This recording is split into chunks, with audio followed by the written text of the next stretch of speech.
سلام و خوش آمدید. مرحله کارزار یا تبلیغ و تشویق انتخابات پارلمانی تاجیکستان به پایان رسید. در این معرکه 8 حزب سیاسی تاجیکستان شرکت کرد. اما این مرحله تقدیرساز در روند برگزاری یک معرکه سیاسی برای احزاب و نامزدهای آن در کدام پایه جریان گرفت؟ این روند آیا شفاف بود؟ آیا مانع‌های پیش آمد؟ و چندین سوال دیگر است که پاسخ می‌خواهد. و این مقصد میزی گرد را سازمان دادیم که رهبران اکثر احزاب سیاسی تاجیکستان گردی هم آمدند. نخست ایشان را معرفی میکنم. اسماعیل طلبکوف، معاون اول رهبر حزب کمونیست تاجیکستان. ظریف نعیموف، معاون اول رهبر حزب سوسیالیست تاجیکستان. محیدین کبیری، رهبر حزب نهضت اسلامی تاجیکستان و سید جعفر اسمانوف، رهبر حزب دموکرات تاجیکستان. و یادآور میشوم که همین لحظه ها با میز گرد ما در استودیو رادیو آزادی میپیوندند رحمت الله ظاهروف، رهبر حزب سوسیال دموکرات تاجیکستان. البته رهبران دیگر حزب‌ها را نیز ما به این میز گرد دعوت کرده بودیم، ولی بعضی ها به سبب مصروف بودن در روند انتخابات، یعنی دایر کردن ملاقات ها با انتخاب کنندگان و بعضی از دیگر رهبران به سبب های نامعلوم نتوانستند که در میز گرد ما شرکت کنند. خب مهمانان عزیز، خوش آمدید به صحبت. اینجا استودیو خب رحمت الله ظاهروف هم همین لحظه ها با ما پیوستند. بفرمایید. نخست این سوال را مطرح کردنیم که از نظر شما معرکه پیش از انتخاباتی پارلمانی چگونه گذشت و به آن شما چی بها میدید؟ من فکر میکنم که این انتخابات از انتخابات 2010 کلان فرق کرد. کلان فرق کردنش در اون می باشد که اگر در یاد داشته باشید انتخابات 2010 از اکسیه ایدئولوژی روغون آغاز شده بود و در اون انتخابات حزب خلق دموکراتی تاجیکستان بسیار به خود باور کلان داشت و تو قسم اول انتخابات بسیار شفاف و آزاد گذشت و لیکن از ماه فوریه این چیز را گرفتیم از بین بردن. این انتخابات حزب خلق دموکراتی تاجیکستان به خود کم باور داشت و از روی این نسبت دیگر حزب‌ها، خصوصا حزب‌های اپوزیسیونی مخالف، بسیار خاراکتر گرفتیم که یک فشار آوری و محدودیت کنی و پنهانی و آشکارایی همش در یک جایگی بود. ما فکر میکنیم که انتخابات نسبت انتخابات‌های گذشته خیلی فرق داشت. از کدام جهت؟ از همان جهت که بار اول در تاریخ صاحب استقلالی کشور انتخابات با اشتراک همه حزب‌های سیاسی دایر گردید و همه حزب‌های سیاسی امکانیت داشتند که در معرکه انتخاباتی اشتراک نمایند، نامزدهای خودشان را در همه سطح بونند. تیاری که امسال حزب سوسیالیستی تاجیکستان بود در نسبت دیگر انتخابات تیاری ما خیلی پخته‌تر بود. در 48 نایب ما نمایندگی خود را داشتیم. تیاری ما خیلی نزد بود. ستاد به نهایت خوب کار کرد و در یگان جا یگان مانع ما احساس نکردیم. ما بر این نظر هستیم که باید روند انتخابات رو بعد از نتیجه گیری آن بهای نهایی داد. حالا یک کمی بروقت است. ما چون از اول میدونستیم که تمرکز بیشتر و توجه بیشتری تبلیغاتی علیه حزب ما میشود و حزب ما در محور این تبلیغات قرار میگیرد، از اول تصمیم گرفتیم که با نگاه مثبت و مثبت نگری وارد معرکه تبلیغاتی شویم و خدا را شکر که تا لحظه آخر این نگاه مثبت را نگه داشتیم و تاکید کردیم همیشه که هر چقدر بالای شما فشار هم باشد همون قدر از برخورد و مناسبت منفی پرهیز باید کرد و خدا رو شکر که در رفت انتخابات یگان حادثه برخورد و مناقشه جدی با وجود نآمد. البته این انتخابات بسیار درها رو برای درها و امکانات رو برای حزب دموکرات تاجیکستان فراهم آورد. از جمله ما امکان داشتیم که بعد چندین سال در انتخابات پارلمانی اشتراک کنیم. سوال دیگری که میخواهم با شما رهبران احزاب سیاسی مطرح کنم این هست که امام علی رحمان رئیس جمهوری تاجیکستان از منبر بلند انتخابات آزاد و شفاف را وعده کرد. همه شما میدونید چون شما در منطقه ها بودید این دعوت تا کجا عملی یا اجرا شد؟ نسبتاً در حقیقت این رعایت شد در شهر دوشنبه. در عموم نسبت این انتخابات بهای من اگر بالای 5 وقت میمونده باشیم بهای 3 رو یا که قناعت بخش مانده نمیکنه. اونچه که وعده که پرزیدنت اویدی انتخابات شفاف و دموکراتیک گفته گذاشتن این یک جهت کار است و همچون کفیل کنستیتوسیون و آرامی تاجیکستان پیشرفت دموکراسی تاجیکستان این بسیار با مورد است و ما در روند معرکه پیش از انتخاباتی و واخری با انتخاب کنندگان ما این را احساس کردیم. تشکر. با یک سخن جواب میدیم که اجرا شد.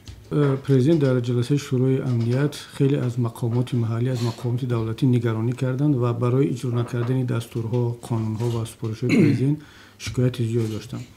روند انتخابات هم در دست همون مسئولین بود که پرزیدنت از اونها شکایت کرد. بنابراین من فکر میکنم که وقتی که دستورهای مستقیم پرزیدنت رو در دیگر بخش‌ها همین مسئولین اجرا نکردن احتمال زیاد هم هست که در مسئله انتخابات هم همین مسئولین کمبودی زیاد داشت. نظر من این است که قریب که در تاریخ بگیم همه حزب‌های سیاسی در این انتخابات اشتراک دارند.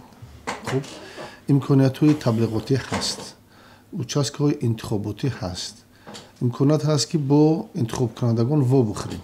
خب شانس و امکانات‌های خود را برای پیروزی در انتخابات پارلمانی چگونه می‌بینید؟ البته برای ما بعد پاره شدن و به هم آمدن در انتخابات اشتراک کردن و در اینجا غالب شدن این یک چیزی در نظر آدم افسانه می نماید برای که در مقابل ما حزب‌های بانفوذ است، تجربه دار است، در همه انتخابات بودن. نوابسته از این موفقیت ما هست. مثلا شانس شخصی من در ناحیه فرخوار است.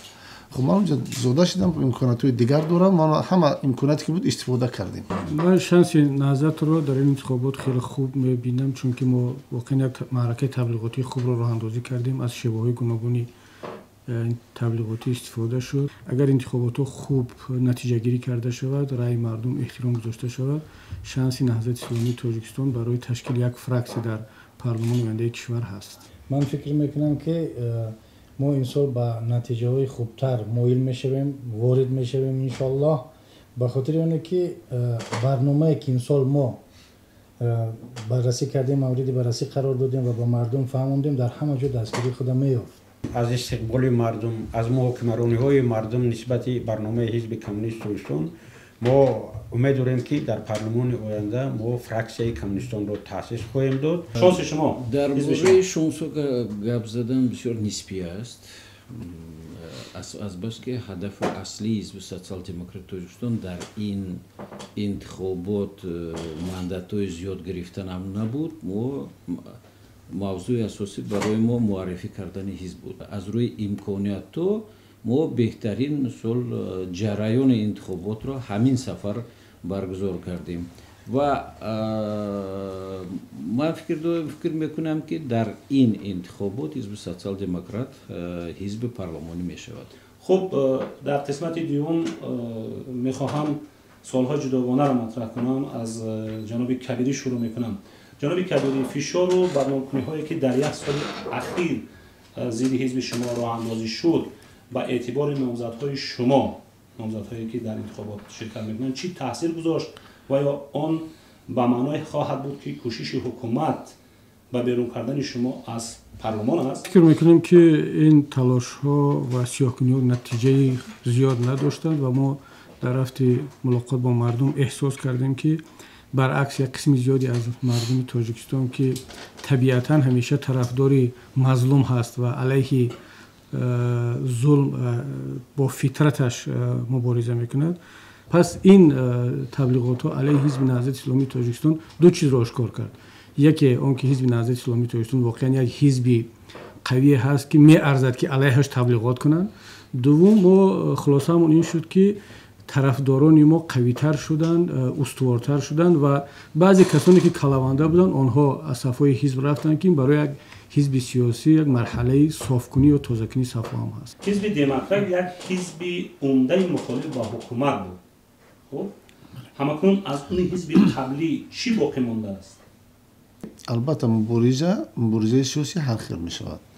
لیکن ما همون راه پیشنهاد کردیم که تحلیل و پیشنهاد و همکاری، یعنی راه و روش حزب انجمن معین کرد. جناب اسمانوف، شما به عنوان یک حزب مخالف میمونید یا چی؟ بله مخالف. جناب اسماعیل تلمکوف، اگر باز هم شما عضو پارلمان شوید با همان شیوه قبلی در مخالفت با حکومت قرار خواهید گرفت یا خیر؟ ما هم مسئله هایی که اوید با امنیت کشور است، صلح و ثبات است، یک پرشگی تاجیکستان است، رشد اقتصادی تاجیکستان و مسئله است که برای منفعت مردمی تاجیکستان است، ما با همه حزب‌ها همکاری خواهیم کرد. جناب زویروف، به نظر شما این همه سال راه نیافتن مثلا حزب شما با پارلمان آیا سبب‌های ابجکتیوی دارد یا سوبژکتیوی؟ چرا حکومت نمیخواهد شما عضو پارلمان شوید؟ خصوصا حزب سوسیال دموکرات تاجیکستان برای چی وارد پارلمان نمیشد؟ از بس که تا امروز حاضر هم دوام دارد از حزب سوسیال دموکرات تاجیکستان، خصوصا از رئیس این حزب دشمن میتراشیدند. شکر خداوند میکنم که حاضر همین موضوع، همین مفهوم از بین رفته ایستاده است. اینا باید که ما از بین عموما برطرف کنیم.